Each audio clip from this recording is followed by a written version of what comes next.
the Everything But Politics podcast. Mike Young, Everything But Politics podcast. Let's fucking go. Mike, great to have you here with us, man. Great to be here, fellas. It's pretty ironic because I love everything but politics, so it's a great name. Appreciate Let's that. do it. Yeah, and you know what? You know what, Mike? Going through Instagram, saw you were just at the Sphere. We were fortunate Yes. enough to be there in May.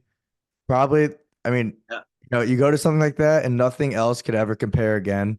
It was the I felt the wildest shit. same way.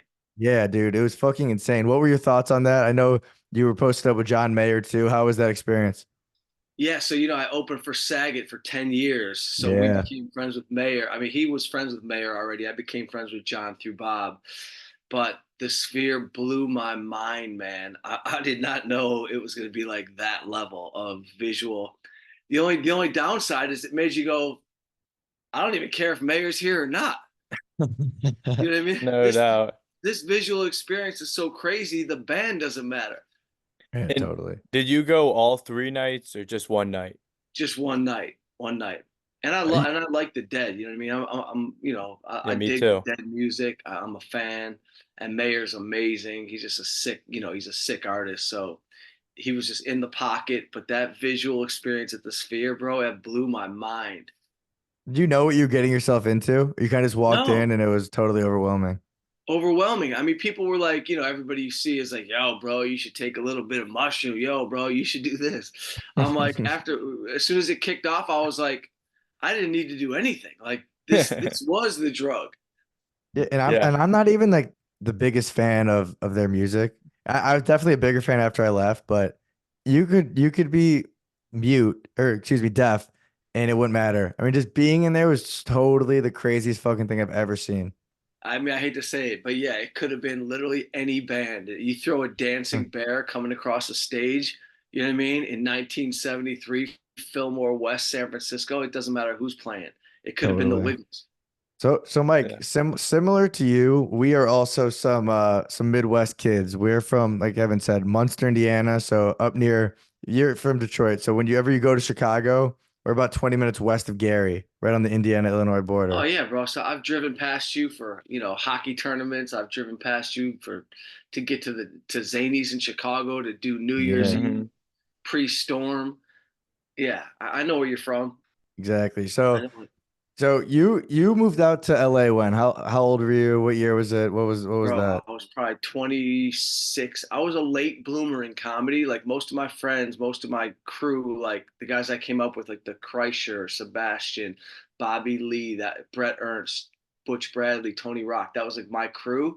They kind of had been doing comedy like in college and sort of like 4 or 5 years before me. I was still in Detroit, having like, hustling, like building cabinets without any skills, you know what I mean? Teaching boxing at a gym. Like I didn't really know the route to get to LA. So I didn't come to LA till I was like 26, 27. And it was over 20 years ago. And um bro, the first year I got to LA, I was in a rap group. So I left LA to go pursue a rap career. Bro. I knew I was gonna be a comedian, but this music thing that I started when I was in Detroit started to like catch fire. And all of a sudden I was like playing the House of Blues as a freaking rapper. Wow. And so Is this like the Eminem era? this is the Eminem era. Like I know Eminem's manager. We're from the same neighborhood. Like this is from the Eminem era. And I was in this group called TKO. And long story short, it was just a different thing. It was like my passion was comedy. My passion was writing. I love hip hop. I love doing it, but I wasn't making any money. I didn't trust anybody. I didn't know what the hell was going on. I had no like real manager. You know what I mean? I was taking Yeah. meetings with dudes named Tweety Bird. You know what I mean? This shit was So, good. so Mike, after you finished rapping, what was next for you in LA? How did you kind of get your start? Comedy Store, Sunset Boulevard, open mic, Sunday Mhm. nights. You know what I mean? I had a yellow legal pad with all my bits that I've been practicing just like out loud in my living room for my two roommates. And I started at the Comedy Store. And so I would stand in line on a Sunday, put my name in, set whatever time it was, 7 o'clock or whatever. You get 3 minutes of comedy. And so I just started killing like the 3 minute game. And then there'd be comedy, comedy little rooms, open mics all around town. And then you start to like, people start to notice if you're funny pretty much right away. And so I did that at the Comedy Store. And then the owner of the Comedy Store, Mitzi Shore, rest in peace, Paulie's mom, she saw me one night and she's like, what, I can't really exactly remember what she said, but basically like, come back next week, do the showcase. I went back fairly early in my comedy career, showcase for Mitzi Shore. And then right when I got off stage, she was like, congratulations, you're a regular now. And that was it, bro. My whole life changed. And my Comedy Store became my home, on stage every night there. I would host like Sunday nights. You just get tough. It's the boxing gym for comedy. So every night I was on stage at the Comedy Store. I mean, Wow. and I a lot of these podcast guys, everyone talks about the Comedy Store. A guy that we had on our show that mentioned it also, he's a friend of the show, and I actually texted him before this interview, knowing you were coming on. Jimmy Schubert, he says hello. He Love him. says, yeah, he says it's been a long time, but he says what up. What up, Jimmy Schubert? Legend. Yeah, he is a One of the legend. He lives funniest down here in guys. Florida too. He's funny as fuck. Oh man, he's like in that Joe Diaz world of like just Yeah. dudes who are the funniest people in the living room. You know what I mean? Like Jimmy kills it on stage on the regular, but there's also nobody funnier when you're just hanging out. And some comedians aren't like that. Some comedians are just only funny on stage. But Jimmy Schubert, bro, whew. Yeah, we golfed with him and I couldn't stop laughing. I mean, he just Yeah. had remark after remark. It was so funny. Yeah, no, his brain is on fire 24/7. I just sit back and listen. I can't compete with that level of living room wit. Yeah, Well, dude. So we've had a few comics on our show, and like, it's like similar to like music in a sense that there's no like right or wrong way. Everyone is pretty fucking different, like in terms of how they like. I mean, you don't know, but on the outside looking in, how they approach life, how they how they joke, how dark they are, how soft they are. Like, you've been around all of them? What is the one thing that most comics do have in common? One thing most comics that are real comics do have in common is they're always about the bit. They're always about the craft of it. So like as much shit as they talk, as much, darkness they have in their life, most comics who are really about this life, they're about the act. They're about the craft of comedy. They're about the words that, make the bit better. They're serious about their business. Like those are my favorite comics to be around. You know what I mean? Like comics who want to kind mhm. of talk about, oh, you should deliver it like that. Oh, bro, if you put this word there, I'm telling you, it's funnier. The craft of comedy is kind of my favorite thing about it, even though, comedy comes fairly naturally to me in terms of, just always looking for jokes and bits. But the one common thread for all my favorite comics and my crew is that we're all about the craft. We're all about, Yeah. that could be funnier if you said it like this. Now, Mike, I want to talk about the craft of the Who the F is Mike Young, the special you did. Yeah, American, I thought it was hilarious. thank you. How long did that take and what was kind of your process in creating that? So I'm a big believer in just make stuff and share it. Just like, a bunch of people are always talking about like, it's so hard. This business is everything's so hard.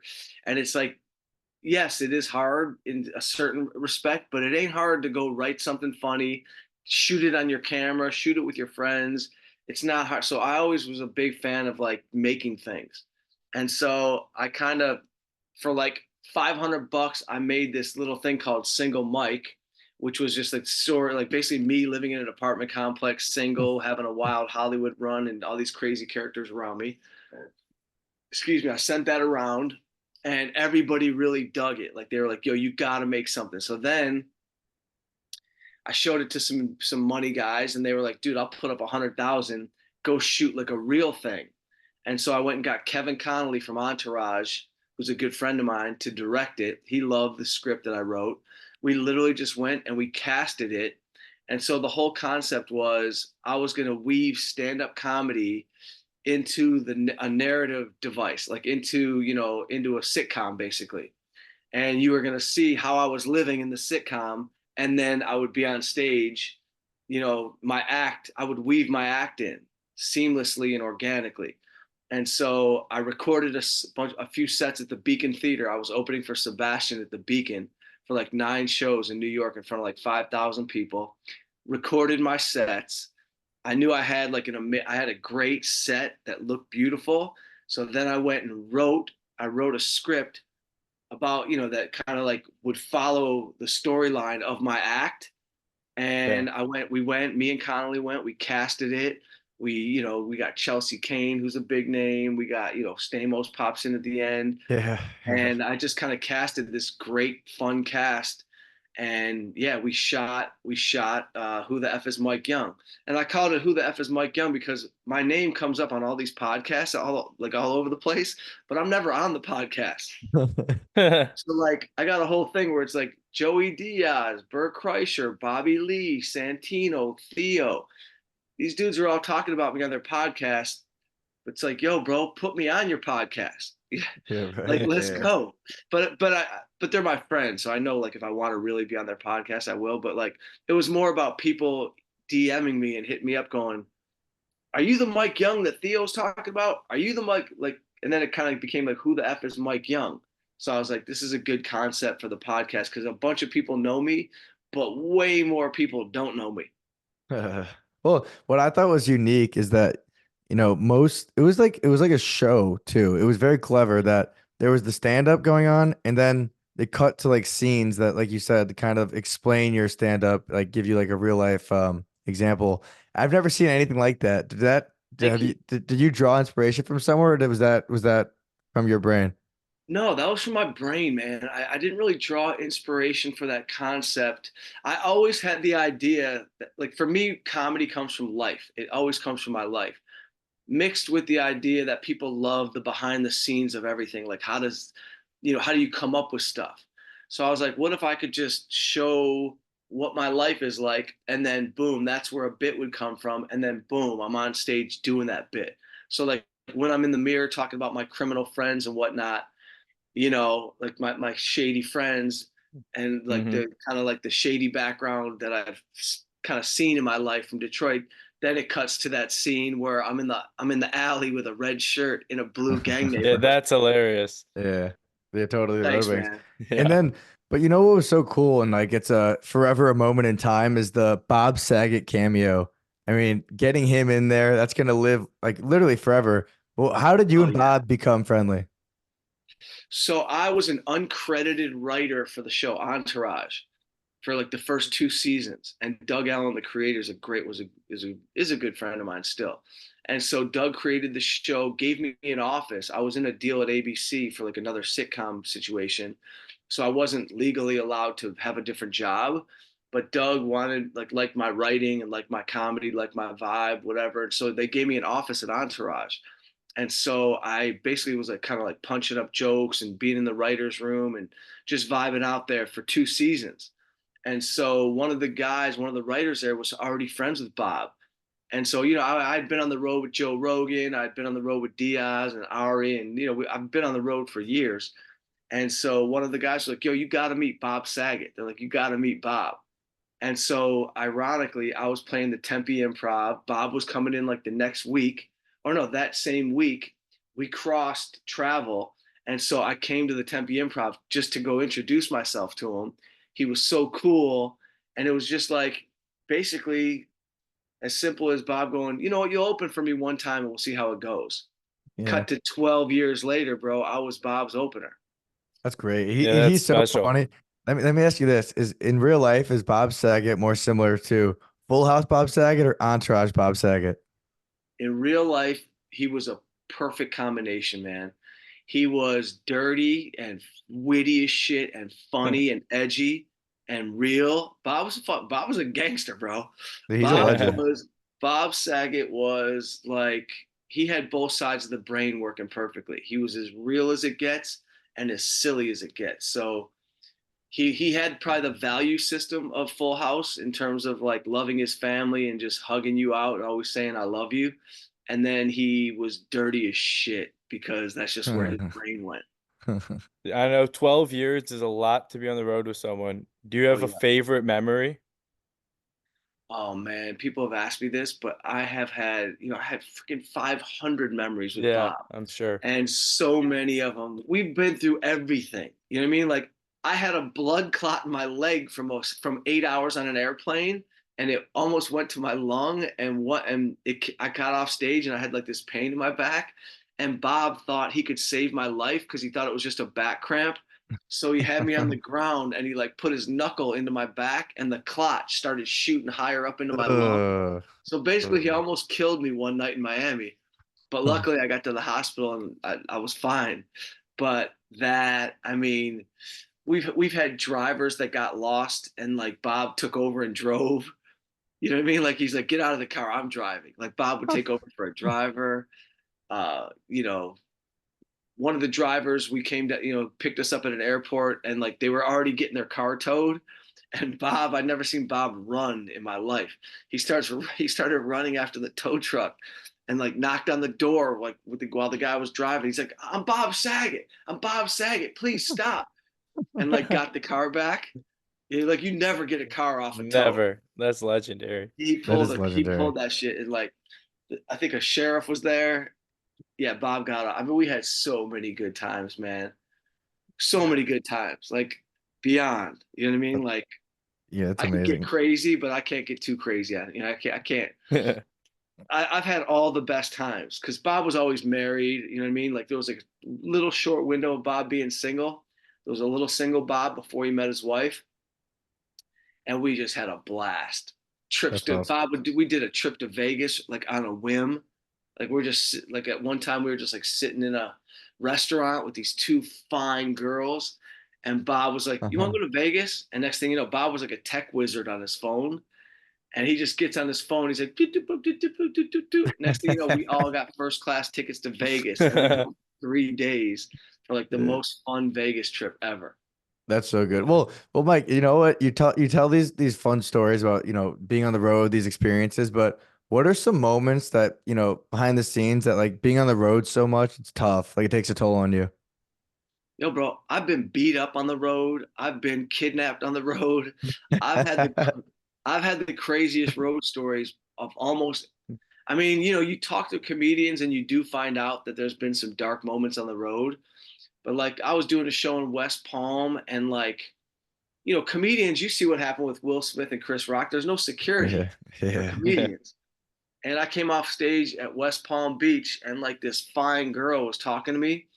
And next thing you know, I go to like the club next door with her, with two other comedians, Sam Tripoli and Steve Renazizi. We were on the Young American Comedy Tour, this tour that I created back in the day. And we're sitting there chilling. The girls are next to us, and like I'm literally having the thought that life is amazing. Next thing I know, bam, I just get punched in the face like 10 times. I think I'm having a brain aneurysm because it's dark and I don't see anybody. I got sucker punched and told and beat up after a show because the guy was in love with this girl. It was he was a stalker. He Hey. was stalking her, so he beat me up and fled the scene. I never ever saw him. And so by Wow. the time I like figured out what was even going on, this dude was gone.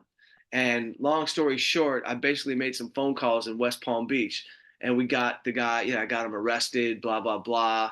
He was kind of a poor white trash kid and didn't have the money to pay, so he had to refinance his family's house. And instead of locking him up in jail because I didn't really have any pull in Florida, I was too. Basically, the night before the trial, his lawyer called me and wanted to settle financially. So for a year, I was getting checks from the Florida Department of Corrections because I sued his ass. That's great. Wait, so you What a mentioned you mentioned story. you mentioned Miami, now West Palm. You spend a lot of time down here in South Florida. Yeah, man, I'm coming down. So I have the Rocket Comedy Tour that starts in October, Where's and I that think at? that's going to be. Is it called Dania Beach? Dania Yeah, Point. Dania Point, right? Or beach. It's near the Fort Lauderdale airport.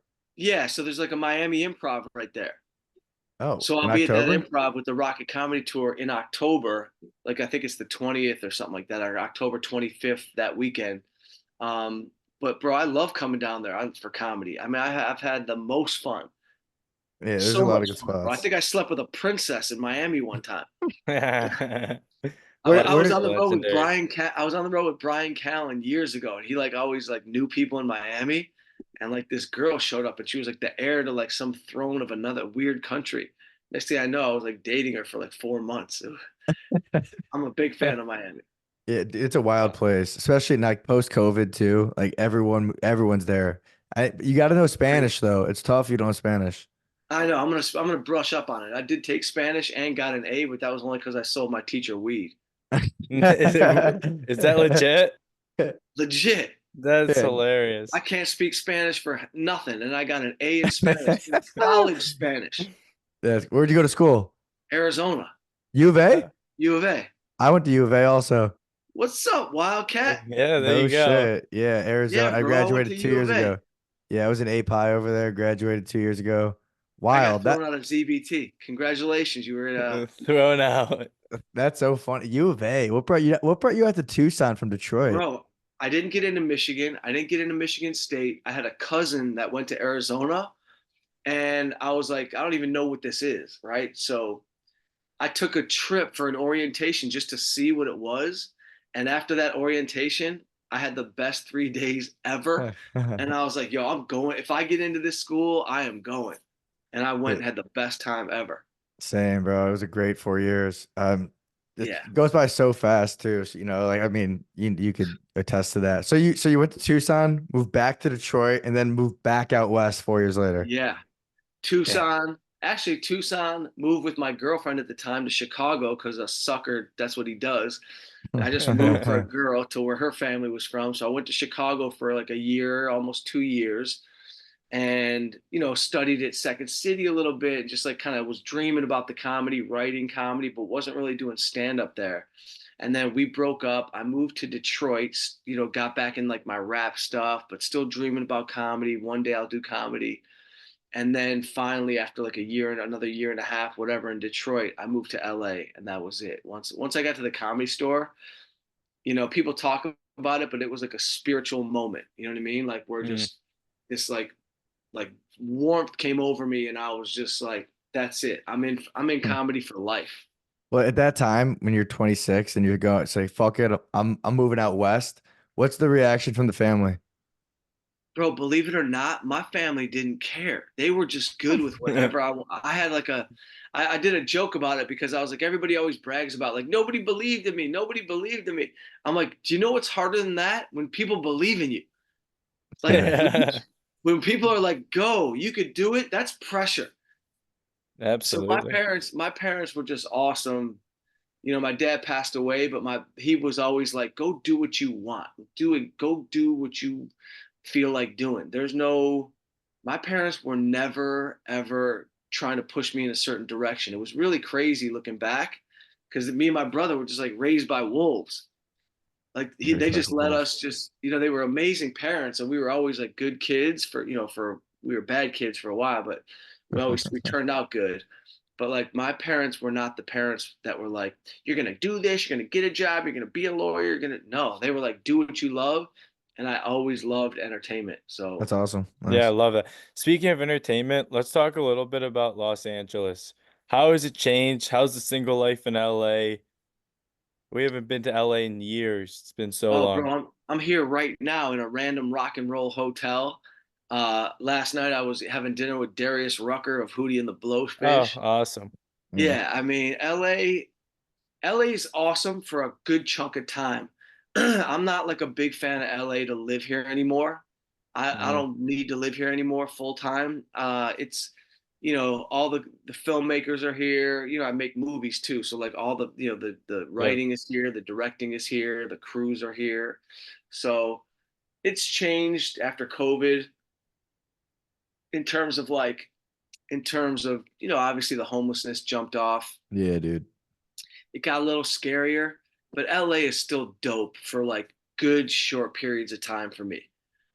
So I still love coming here. I got a bunch of great friends here. Um, the comedy stores here, the Laugh Factory's down the street, the Improv's down the 5 blocks south. So all the comedy spots that I need are right here.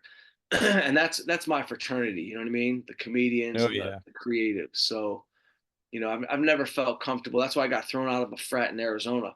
I never felt comfortable like in a regular frat. That's But this funny. this is my frat, so I'm good. I'm good with this. So how did that dinner with Darius Rucker come about? We actually had the privilege of seeing him a couple years ago when he was in Hammond, Indiana. We actually, Yeah, so I'm yeah, gonna plug this computer in just so it doesn't die on us. all good. Um, Probably a good idea. yeah, so the dinner with Darius, let me see, there we go. The dinner with Darius came about. I wrote I wrote a an animated TV series that I'm working on right now. And so Okay. my writing partner, the guy who came to me, he's a singer-songwriter. He writes for Darius, he writes for Ed Sheeran.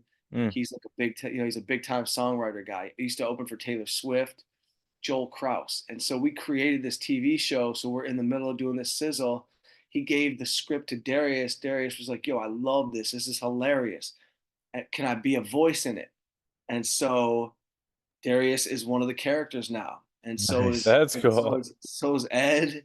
Bro, I got the craziest cast, and That's so we're dope. just making a sizzle reel. So today, in a little while, we're actually going to the studio to record some more voices for the characters. But Darius is also in town playing with Hootie and the Blowfish up in Anaheim. That's nice. Awesome. Yeah, I How like often that. you head south to Anaheim often, or you pretty much always LA? Oh, I'm not even going to the show, bro. I'm just You're not going to even knock out going. the animated voices and I'm gonna do some comedy tonight. So Darius will go Oh, do a nice, show. My boy Joel will go to a show, but we're gonna just do get to the studio nice. and knock this stuff out. Well, And Mike, when, how different is it now? When you were coming up, it was just word of mouth, being at the club, hoping someone's in the audience that gives you a chance. But now, all these guys, you're making clips for the podcast. Like, we'll make clips from this episode and post them up. Like, the whole dynamic of that world has changed. How do you think it differs now when you're a 20 something, even 30 something, trying to come up in this game? What I would say to the young dudes coming up in the game, I would say make sure you focus on the craft and you just become the dopest writer comic that you can, because if you get caught up in just the clip world and you do blow up like on social media, that is great. Like you're gonna make your money for sure. Like for a year or two, you're gonna make money on the road. People are gonna come see you. But if they start to come see you and you're not like a quality comedian, your shit's gonna be real short lived. Yeah. And so I don't like, listen, it's part of the game. So I can't be mad at, the social media aspect of it. But when I started, you had to be a dope comedian. Somebody had to see you from a TV network or another comedian that took you on the road, just like Rogan did with me and Russell Peters and eventually Bob Saget. But I would just say focus on the craft. Don't, unless your business is just to be an internet, short clip comedian, then go ahead and do it. But like I'm all about, can you bang out a crowd for 40 minutes straight? You Well, how know, about this? I'll give you an example. So I'm 24. I've never done stand up, but I love it, and I think anyone that does it is pretty fucking awesome. If you're yeah, in my position and you're a stand up at 24, you're trying to make it, you think you have to be posting on social media consistently? I think you have to. I mean, that's what they Mhm. say, bro. I'm a grown ass man. I'm posting it all the time now. Yeah, I don't want to, by the way, I don't even want to be doing this shit. I don't love posting. It takes up time that I could be writing or working, you know what I mean? It takes up time yep. that I could be putting into like real creative space. But yes, you got to post all the time.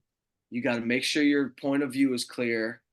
And I would say that's probably also like the number one thing for an artist, for a comedian. Keep digging in to find your voice. What is your angle? What separates you from everybody else? What's the most you that you can be? Because you could always make a living, if you're just funny and you just do basic jokes.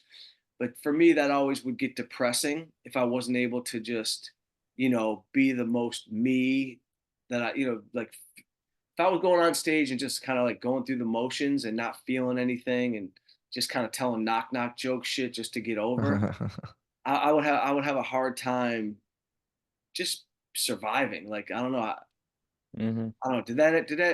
Did that answer the question at all? Yeah, I would say that to summarize what you said, you gotta be funny, but like at this point in time, 2024, you also have to be active on social media to get Yeah, as much outreach and eyeballs as humanly possible. just keep engaging. Because I could tell you, even like, who the F is Mike Young, right? Like, well, a couple of those clips hit like 1 million, like, but I've never, all my other stuff is like 700, not 1,000, Yeah. by the way, 700 straight up, like 700. You Yeah. know what I mean? 500, 200, 7. And then one thing went to like 1 million. And then, like, I've been noticing over like the last 6 months or so, everywhere just different cities, people are like starting to recognize you more. So it does catch on the more you do Hmm. it. And this is the first time in my life that I've actually tried to be consistent with it. So you have to do it. Well, It's just part of the game at this point.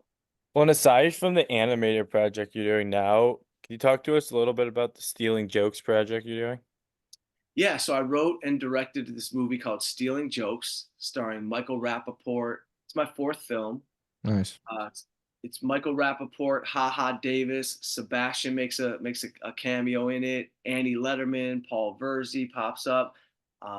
Luke Null from SNL. He got fired after a year, but he's one of the funniest human beings ever. Dustin Ibarra. I have an amazing cast, super funny. I got the idea because back in the day, like a little while ago, I opened for Chappelle, and I remember they were paying Chappelle, like, who knows what, 200, $300,000. They were paying me basically nothing to open for the weekend, kind of like looking at me like, just, he's lucky to be here. But I remember I had this thought, and the thought was like, this business takes advantage of comedians, right? It just has always taken advantage of like funny people, and funny people just deserve what they just deserve to get the money. They deserve to get their flowers. They deserve their credit. So I always had this thought of like, I'll freaking rob this place.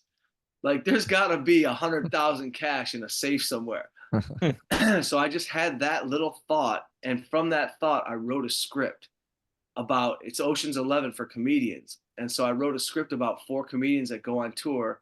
And after they get stiffed, they rob the comedy club. Rappaport's the comedy club owner. They got to get him his money back before he kills them.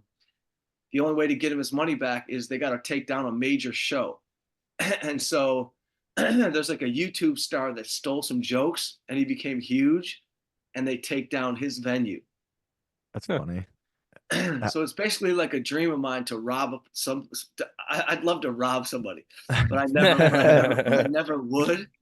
And so I got to make a movie, and so that's what Stealing Jokes is about. So we shot it in Detroit, and Dan Gilbert, the owner of the Cleveland Cavaliers Yeah, and yeah. Quicken Loans and Rocket Mortgage, Dan Gilbert's a good friend of mine, and he's my producer, and so he's my producing Nice. partner. So he financed it, produced it with me, and it's hilarious, bro. And I'm so excited for this movie, and I'm just starting to talk about it now. I haven't really, because it's coming out in October, November, and so I haven't really pubbed it too much. But now I'm starting to kind of tell all the actors, you can start talking about it, and That's dope. yeah, it's gonna be dope, bro. This movie is fun. Where's it going to be released? It'll be limited theatrical, and then it'll go straight to VOD. So Apple, iTunes, Wait, Hulu, Amazon, all that VOD world. Nice. No, we're gonna have to tap into that. But you've mentioned a lot of names here the last, 30, whatever it's been. So when you look back, when you first started to now, you've probably come across thousands of people that were pursuing this. What separates the ones that have done something with it and the ones that packed their bags early? Man, I think it's a combination of, talent, right? You got to be funny. So if you're truly funny and you have a unique voice, you will get heard. You will be able to do something. I do believe that if you truly are, really about your craft, and you're good. I think the ability to hang in a room is important. Like, I hate to say it, but like, just the ability to connect with people is important. To make connections and network with people, and just be a good dude. Just be a good person, and don't be a jealous person. Don't be a hater. Um, I think that separates.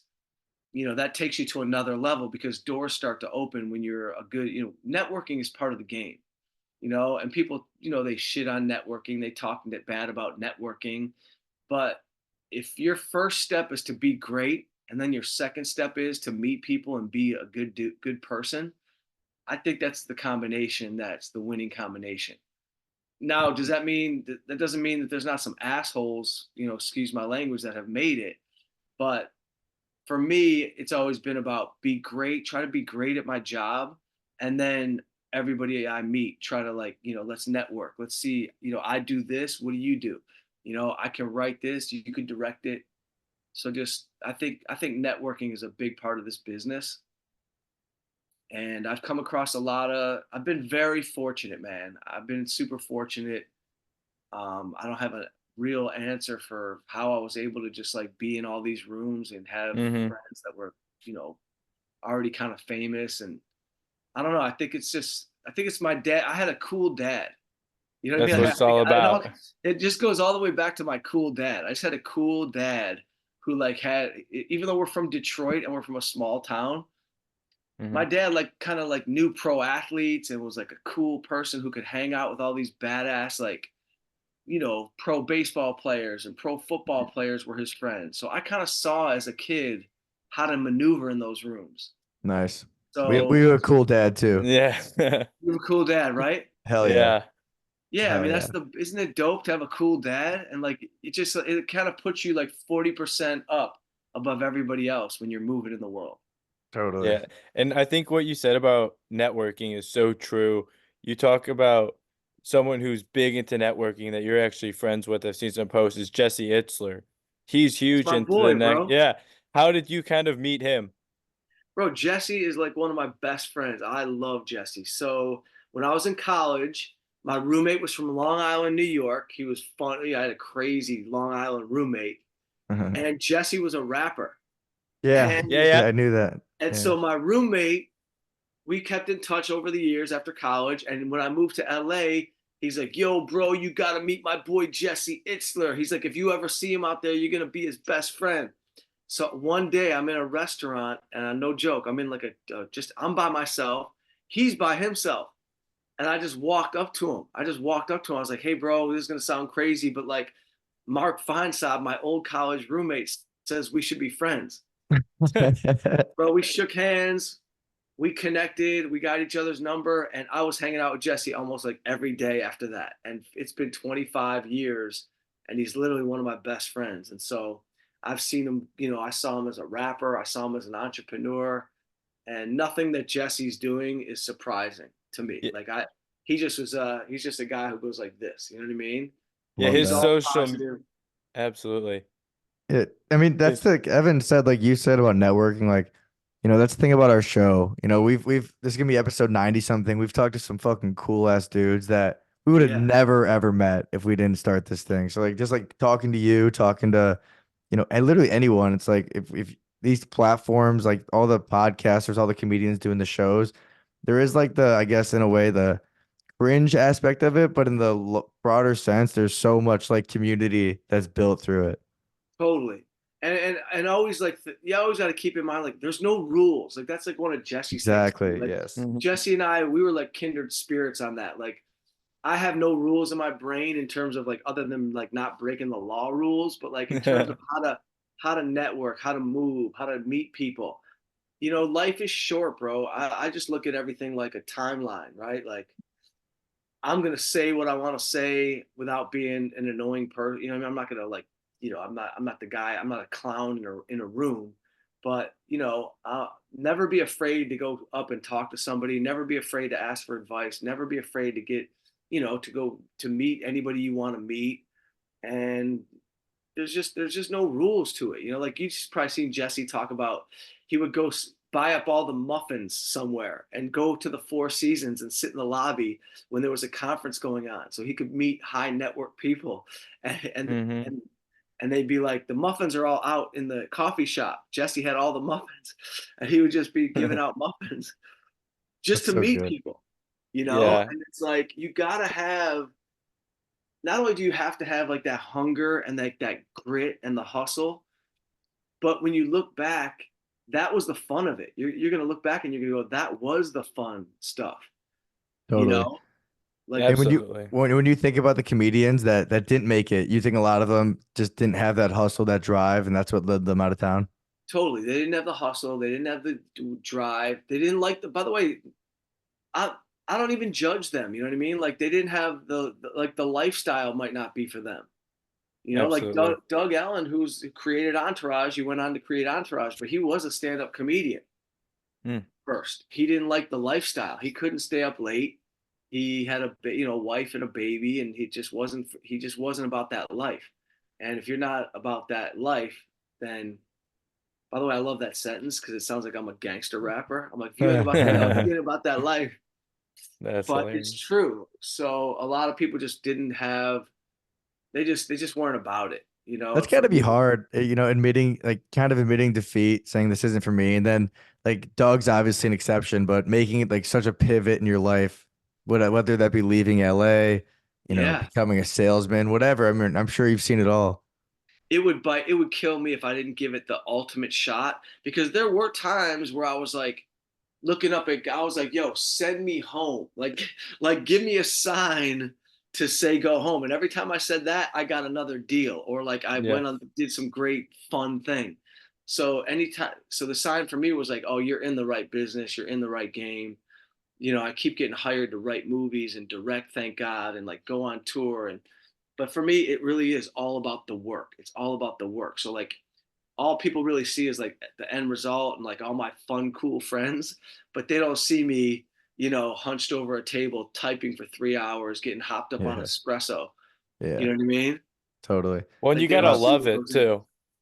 What's that? I said you gotta love it, you know? I love it, bro. I Yeah. love it. Like I love it. Like I'm looking forward to the studio today, and I'm looking forward to, crafting.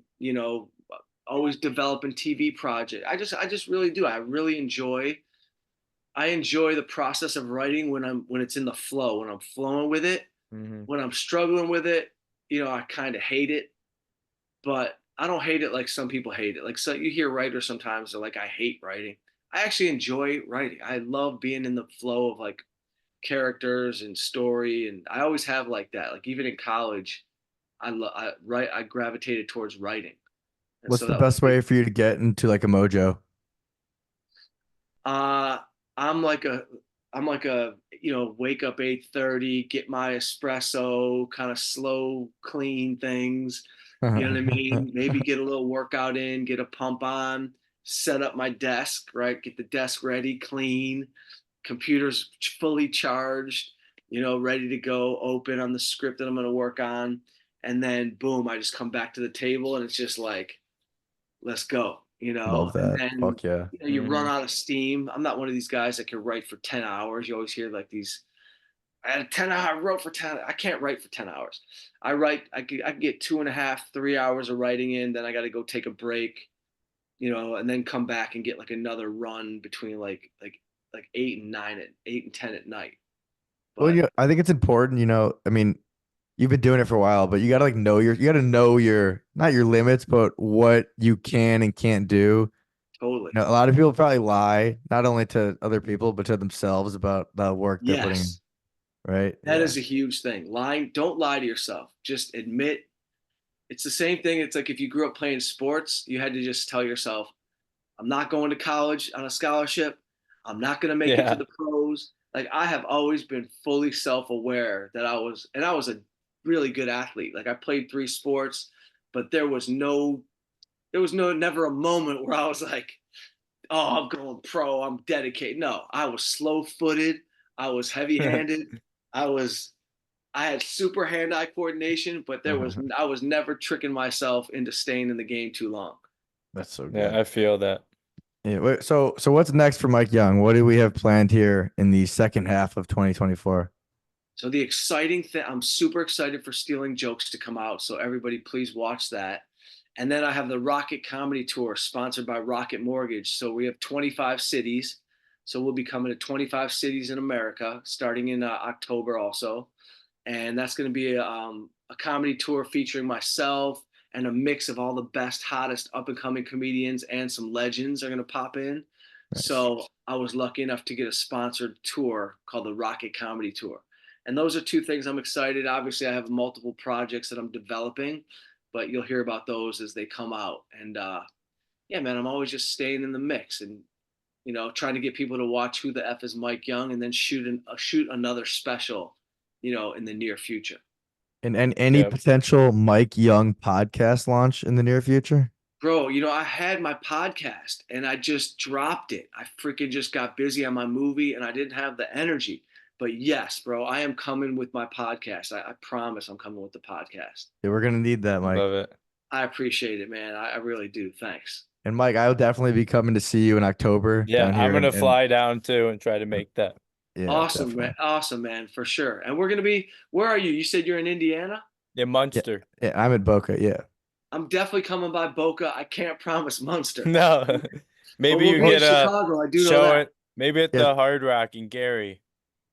Oh yeah, yo, me and Saget played that. Oh yeah, no shit. Yeah, Yeah, that's that a is good fucking place. cool thing. I'll keep you posted on that. Well, All yeah, right. Mike, we'll definitely do this again. This has been fun, dude. I love learning Fun, about man. you, your life, and you got some fucking cool stories. So Thank you. appreciate you joining our show. Keep Like I doing said, good fun, and we'll certainly Cool. certainly do this again. Where can our Mike Young, listeners find you, Mike? You could find me at, where can they find me? At The Real Mike Young on Instagram. I got a website. You can go to my YouTube channel, The Real Mike Young on YouTube, and just follow The Real Mike Young, and you'll find me. You'll find out There where we I'm going to go. be and where I'm playing, and what movies are coming out, and I'm just do a little deep dive, and you can figure. You can go see some of my movies that are already out, which will be fun. And fuck yeah, yeah, man, And we're just gonna Yeah. keep it moving. It's been a great episode. We appreciate you coming yeah. on. I appreciate you fellas. Have a great day. And I will, bro, signing off. I'll talk to you guys soon. Mike, appreciate you, bro. Okay, see ya.